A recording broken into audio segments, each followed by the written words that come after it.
ஏசாயா எழுதின புஸ்தகம் 61வது அதிகாரம், ஏசாயா 61வது அதிகாரம் 7வது வசனத்தை வாசிங்க.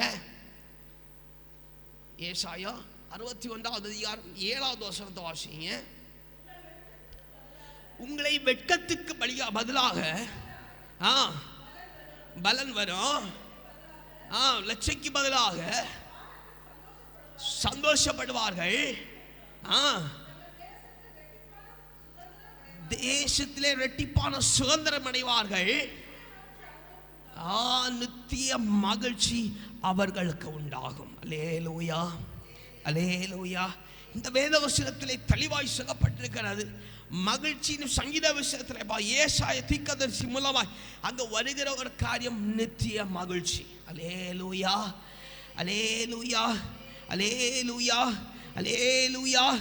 மகிழ்ச்சின்னு சொல்றது வேற, நித்திய மகிழ்ச்சின்னு சொல்றது வேற. அல்லேலூயா.